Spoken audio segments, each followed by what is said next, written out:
So how exactly does a civilization hide in space? Welcome to this explainer. Today, we're diving into the ultimate cosmic mystery. It's a question that's honestly haunted humanity since the very first time we looked up at the night sky. Why haven't we found alien life yet? I mean, think about it. The observable universe spans 90 billion light-years. It's packed with trillions of habitable planets. It's this vast, ancient stage that, by all logic, should be absolutely teeming with interstellar empires, massive spaceships, and radio signals. And yet, when we listen to the void, we hear nothing. Just dead silence. So where is everyone? Are they just incredibly good at hiding, or is there a much, much darker reason for all this quiet? To really wrap our heads around the sheer scale of this and the crazy statistical improbability of us being completely alone, we gotta start right here. 400 billion. That's the estimated number of stars in our Milky Way galaxy alone. Just our galaxy. To put that into perspective, if you were to count one star every single second, non-stop, it would literally take you 100 lifetimes to count them all. The math here is just absolutely overwhelming.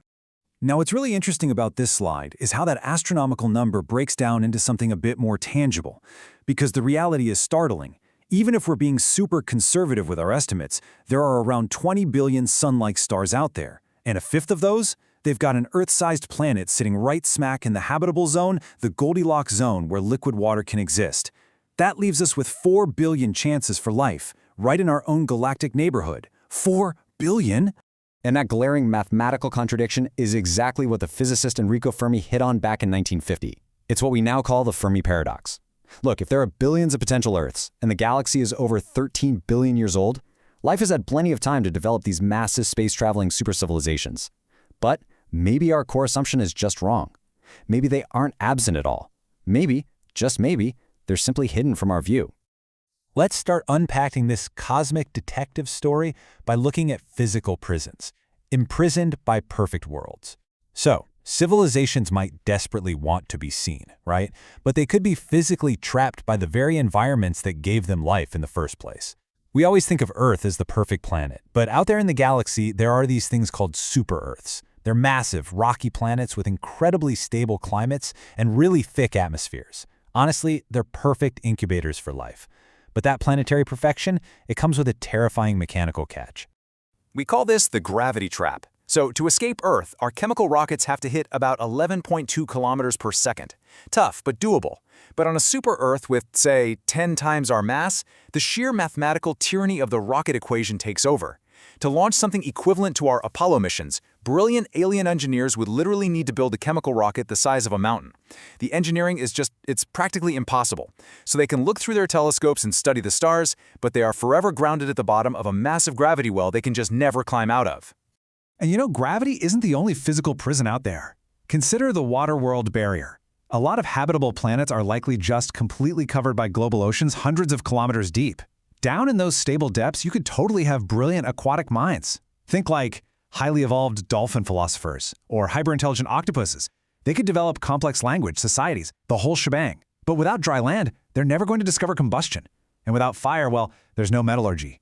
No metal means no electricity, no radio, and absolutely no spaceflight. Their technological destiny is just permanently arrested by a giant barrier of water. Okay, let's dive into this a bit deeper. What if they aren't physically trapped? Let's talk about invisible technological empires. Aliens might actually be hiding in plain sight, simply because their technology has evolved way beyond our ability to even detect it. Our whole idea of what a super advanced civilization looks like might just be totally upside down. See, we just assume advanced aliens are out there blasting radio waves into space, mostly because that's what we do. But look at our own timeline for a second. 100 years ago, humanity was incredibly loud, just blasting energy from these inefficient omnidirectional towers. But today, we're already rapidly shifting to super quiet fiber optic cables and really tightly focused satellite beams.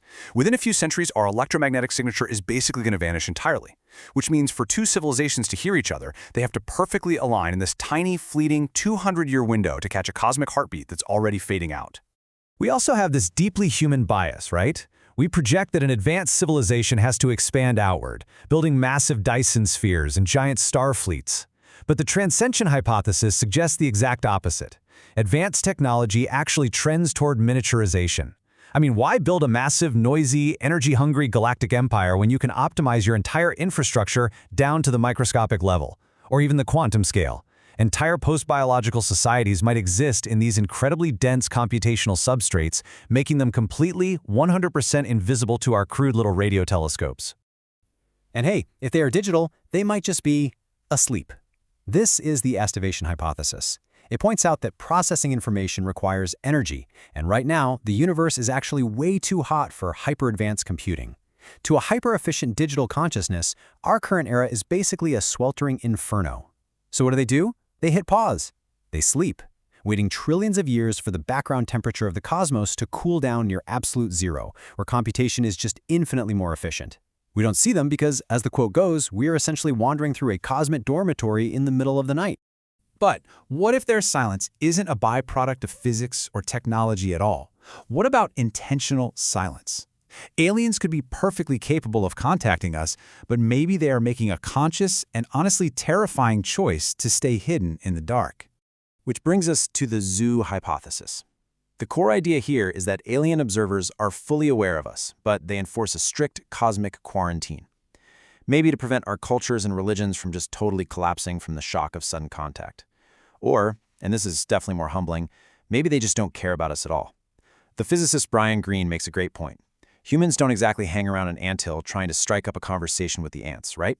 The intellectual gap might be so impossibly vast that we're nothing more than an isolated, boring exhibit in a glass cage, totally unworthy of their time. But what if there's a much darker reason to stay quiet? Is the universe actually a highly populated, incredibly dangerous battleground? I want you to try and imagine the cosmos not as this empty, peaceful void, but as a dark forest at night, where every single civilization is a heavily armed hunter just creeping quietly through the trees. The author Lou Sixon introduced this chilling concept to explain the logic here. In this dark forest, interstellar communication takes centuries. By the time a signal actually reaches you, you cannot possibly know if that distant species is peaceful or if their culture has suddenly evolved into a hostile threat. It creates this unbridgeable chain of suspicion. Because of that, the only mathematically rational strategy for survival is preemptive elimination. Boom! Any civilization that reveals its location instantly becomes a target for relativistic weapons. Which, if true, makes our current behavior absolutely terrifying. For the last century, humanity has been super loud, broadcasting radio and television signals straight into the void. We have essentially lit a massive bonfire in the middle of the dark forest, and we're just dancing around it, cheering loudly, completely clueless to the ancient silent hunters lurking in the shadows who might have just noticed our light. And that brings us back home, to Earth, for the ultimate cosmic test.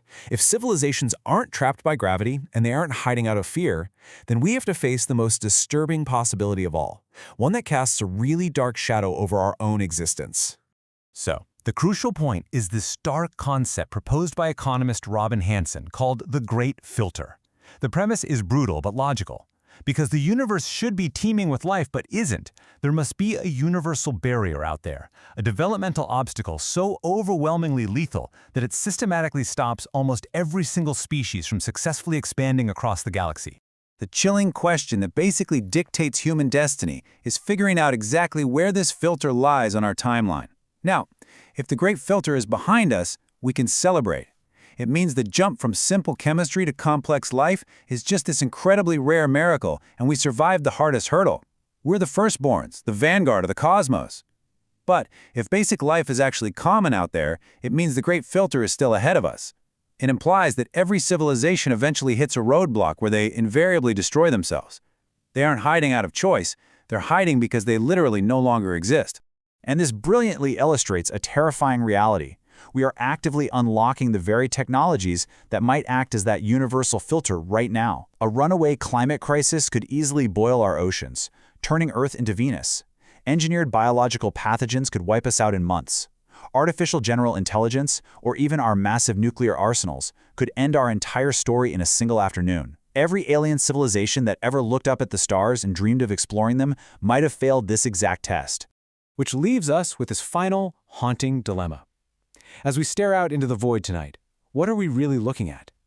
Is the empty silence of space a blank canvas, just waiting for humanity to venture out as a Type 3 civilization and spread the delicate flame of life? Or are we staring into a terrifying cosmic graveyard, totally blind to the fact that we are about to join the silent billions who came before us? It's the ultimate test of our species, and you know what? The clock is ticking. Thank you so much for joining me on this explainer today. Remember to keep looking up, stay safe out there, and as always, stay curious.